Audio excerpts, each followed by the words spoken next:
ያለ ቅድስና የሚያገለግሉ እግዚአብሔርን የማይፈሩ ፈጽሞ ክርስቶስ የሌለ ኦኬ ሐሰተኞች፣ ነጋጆች፣ ዝሙተኞች፣ የእግዚአብሔርን ቃል የማያውቁ ፈጽሞ ክርስቶስን የማይረዱ እነዚህ አስመሳዮች፣ ወንጌልን የካዱ ወንጌልን የማያውቁ ወንጌልን ያላመኑ። ወንጌል ፍቅር ነው።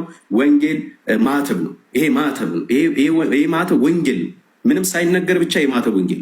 ለምን ካልከኝ አንድ ሰው ቲሸርት አሰርቶ ፎቶውን ለጥፎ ባነሩን ዘርግቶ እኔ ቸርች ጋር ና ብሎ ራሱን ፕሮሞት እያደረገ ክርስቶስን እየሸፈነ ቤተክርስቲያን ለገንዘብ አድርጎ እየሸቀጠ እየኖረ ልጆቹን እያስተማረ የልጅ ልጁን እየረዳ ኦኬ፣ እዛ ጋር ድሃ ግን ግራ እየተጋባ የሚኖርበት ቤተክርስቲያን ማረፊያም አይደለም፣ እውነተኛ ቤተ እምነትም አይደለም። አንዲት ሃይማኖት፣ አንዲት ቤተ እምነት፣ አንዲት እውነት ኦርቶዶክስ ተዋሕዶ ልጅ የማፍርበት አይደለም። ስጠየቅ የሚያናደኝ ስለዚህ ማተብ ሰው ሲጠይቀኝ የምናደደው እንደዚህ የምናገረው ኮምፔር ማይደረግ ስለሆነ መጠየቅ ያለበት ብዙ ጥያቄ አለ። ይሄ ማተብ ጥያቄ የለውም። የተሰቀለው ክርስቶስ ኢየሱስ ይባላል። አዳኝ የሆነው ሕይወት የሆነው ያለና የሚኖረው አልፋና ኦሜጋ ከቅድስት ድንግል ማርያም የተወለደው ኢየሱስ ክርስቶስ የዓለም ቤዛ። ተዋሕዶ ይህን ነው የምትሰብከው። ተዋሕዶ ደብተር አይደለችም፣ ጠንቋ አይደለችም። በዚህ አጋጣሚ መልስ ይሆናችሁ ፕሮቴስታንቶች በደንብ ስሙ። ተዋሕዶ ውስጥ ጥንቁልና የለም፣ ሟርት የለም።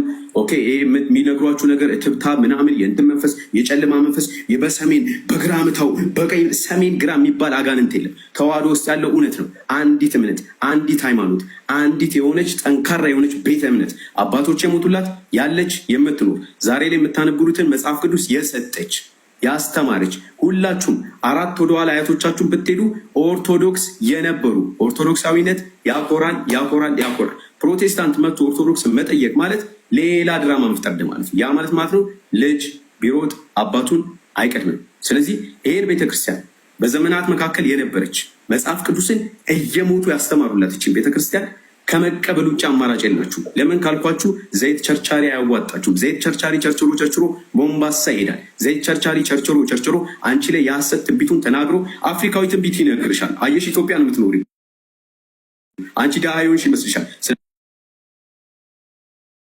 ስለዚህ እሱ ያንን ያውቃል። ስለዚህ እንደዚህ ይልሻል፣ ቪዛ መጣልሽ፣ ተመታልሽ፣ አሁን የእግዚአብሔር ኃይል መጣ ቅባቱ ስትባረክ ያየው እንትስት ያለው እዚህ ውስጥ መባረክ የለም። እዚህ ውስጥ ማደግ የለም። ይሄ ወንጌል አይደለም። ቪዛ የሚሰጥ ወንጌል አይደለም። ወንጌል ዋጋ የሚያስከፍል ነው።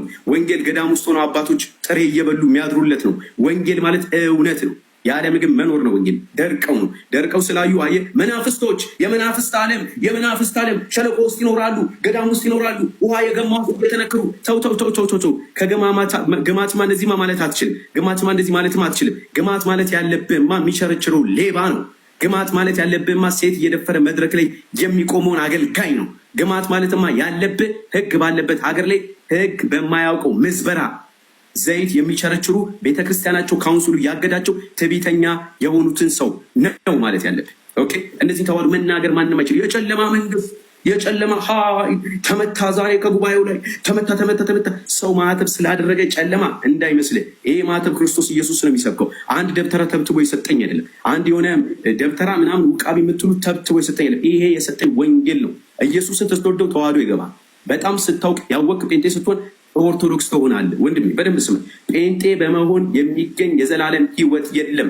ይህን መነግራችሁ ለመጨረሻ ጊዜ ነው። ለምን ካልከኝ ጴንጤ የምትላቸው ምሁሮች፣ ጴንጤ የምትላቸው መምህራን የሚያስተምሩት እያንዳንዱ ትምህርት ገንዘብ ተኮር፣ ምድር ተኮር ስለሆነ ማየት እንችላለን። ትባረካለህ የሚል የመጀመሪያ ስብከታቸው ነው። ለምሳሌ የብልጽግና ወንጌል ተብሎ ስለመበልጸግ በጣም ያስተምራሉ። ብልጽግና ማደግ፣ ሕይወታችን በድሎት መኖር። ይሄ ደግሞ ወንጌል አይደለም። ክርስቶስ የተናገረው መጣ ወደ ምድር፣ ታረደ፣ ሞተልን። ለምን? ለእኛ መከራ እየከፈለ ነገር በጣም ባዶ እያደረገ ነበር። ሲቸገር ነበር፣ ሲራብ ነበር፣ 40 ቀን እየጾመ ነበር፣ እየጸለየ ነበር። በዛ ሰዓት ሰይጣን መጥቶ ፈተነው። እንደዚህ አረጉ፣ ይሄን ድንጋይ ዳቦ አድርግ ብለው፣ ምክንያቱም ርቦት ነበር። አያችሁ፣ በዛ ሁሉ መከራ ውስጥ ክርስትና እየተራባችሁ ዋጋ የምትከፍሉበት እንጂ ለመብላት የምትኖሩት አይደለም። ለባርኮት የምትኖሩት አይደለም። ሙዚቃ ስለተደረደረ ውስጥ ስሜትን መንፈስ ቅዱስ የነካ እንዳይመስል።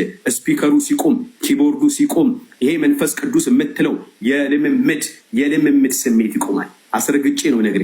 የማይክ ጩኸት፣ የስፒከር ጩኸት መጣ፣ ሁላችንም እናወራለን፣ በልሳን አሁን እንናገራለን፣ መጥቷል፣ እየገባ ነው። ይሄ መንፈስ ቅዱስ አይደለም፣ እንዳትሸውድ። መንፈስ ቅዱስ ክርስቶስ ኢየሱስ የዲሲፕሊን አምላክ ነው። ስነ ስርዓት ያለው የሚያድን የሚያዋጣ ኃያል የሆነ ሁካት አይደለም ክርስቶስ ኢየሱስ።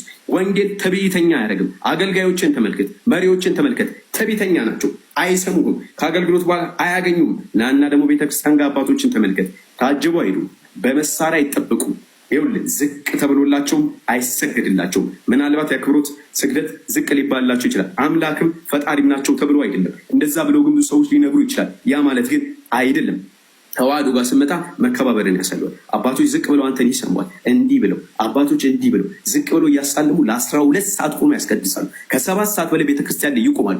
የትኛው ፓስተር እሑድ ፕሮግራም ሊደርስ ሲል አዎ፣ 4 ሰዓት ሊሆን ሲል አዎ፣ አንተ ገብተህ ጠዋት ትሰለፋለህ። ወንበር የለም፣ ኦሆ ወንበር የለም፣ ወንበር የለም፣ ከኋላ አስቀምጡት። ጥሩ የለበሰስ ከፊት አድርጉት፣ አረ ከፊት አስገቡት። የከሌ ልጅ የከሌ ሰው የሀብታም ልጅ የሀብታም ዘር፣ እኛም ተብለን እናውቃለን። እኛም ፊት ለፊት ቪአይፒ ተቀምጠን እናውቃለን። ፊት ለፊት ትቀመጣለህ። ለአንተ ይጸልያል፣ ከኋላ ላለው ለድሃ ግን አይጸልይም። ለአንተ ዘይት ይሰጣል፣ ገንዘብ ለሌለው ግን አያገኝም። እንደዚህ አይነት ክርስትና የለም። እንደዚህ አይነት መዳን የለም። መዳን በልጁ በኢየሱስ ክርስቶስ ብቻ ነው።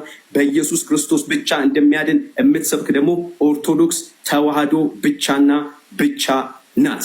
ኦርቶዶክስ ተዋህዶ ማትሰብክ ጴንጤ የምትሰብክ የሚባል የለም። ኢየሱስ ኢየሱስ ይላሉ። ብዙዎች ክርስቶስን ስሙን ይጠሩታል። ነገር ግን እወቁ ስሜን በከንቱ ይጠራሉ። እኔ ግን አላውቃችሁም፣ በስመ አጋንንትን አላወጣንም፣ በአዲስ ቋንቋ አልተናገርንም ብለው ይናገራሉ። ነገር ግን እሱ ይላቸዋል እኔ ፈጽሞ አላውቃችሁም ይላቸዋል። እነዚህ ማለት ደግሞ ሐሰተኛ ነቢዮች፣ ሐሰተኛ አስተማሪዎች፣ ሐሰተኛ ቸርቻሪዎች ናቸው። ሂዱና በፊት ላይ የነበሩትን አስተማሪዎች ተመልከቱ። ፕሮቴስታንት ላይ የነበሩት ተዋህዶን ያከብራሉ፣ ሃይማኖትን ይፈራሉ፣ ስለ ሃይማኖት አይዘልፉም። የአሁኖቹ እንደምትመለከቷቸው በአደባባይ ይወጣል ጠቅማጥ ብሎ የሰውን መጽሐፍ ትልቅ የሆነ ቅዱስ መጽሐፎችን ይናገራል፣ ያዋርሳል። ያንን ሰው ተከትለ ሊቀርጸኝ ብለህ ትመጣለህ፣ ሊቀርጸኝ ብለህ ትሄዳለህ። መቀረጽ የለም። ሰው መጀመሪያ ራሱን ይቀርጽ። ትውልድ ለመቅረጽ ወጣት ለመቅረጽ ህይወቱን ያልቀረጸ ሰው ወጣት ሊቀርጽ ፈጽሞ አይችልም። መልካምም ወጣት ለመሆን መልካምም ሰው ለመሆን ጽድቅንም ለማግኘት መልካምም ለመሆን ከፈለግ ና ወደ ተዋህዶ። እልህ አይደለም፣ ትዕቢት አይደለም ያስቆረኝ። እውነት ግን ነገም ዛሬ ያለ ተዋህዶ ለዘላለም ጸንታ ኮርታ ተከብራ ትኖራለች።